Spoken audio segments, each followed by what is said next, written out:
Welcome. It's Friday, December the 30th, coming to you from Canada, Penticton, British Columbia. Now, again, if you know my devotions, I'm going to say it. Thank you so much to my volunteers and my staff. You guys rock. My wife, Lisa, and I, we love you guys. Well, I want to talk today about pruning. How many of us like pruning? John 15, verses 1 and 2 tells us this. I am the true vine, and my Father is the vine dresser. Every branch in me that does not bear fruit, he takes away. And every branch that bears fruit, he prunes it so that it may bear more fruit. You know, pruning is essential to the healthy development of plants. I live in orchard land here in Canada, and we see it all the time. Experienced gardeners know it's necessary to prune vines in their care. Any element that prevents full potential simply must be cut out. Selected branches must be removed. Excess must be trimmed away. You know, this mirrors a key process in our spiritual lives.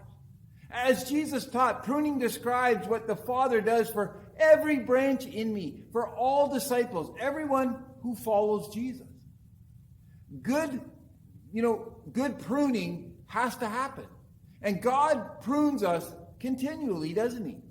Through this pruning, he examines our thoughts, emotions, habits, and lifestyles. He assesses what we do with our time, our money, friends, how we are influencing. You know, his pruning identifies patterns that may be pointing us in the wrong direction, for example. He may need to reshape our thoughts, weed out our distractions, or our false ideas, or a change in our attitude. How many of us have had to go through that? Just like a wise vine dresser, he wants the best for us. He wants us to be as fruitful and productive as we possibly can. This requires, again, pruning. You know, and he determines how much we need to be pruned. Pruning may take place in parts of our lives where we don't think we need pruning, or at times when pruning simply isn't expected, like when we are satisfied or content. Remember that God promises to prune you when and where he thinks it's necessary, not us. Why? Because he loves you. And he wants you to be more fruitful. Welcome his pruning today. Cooperate with him.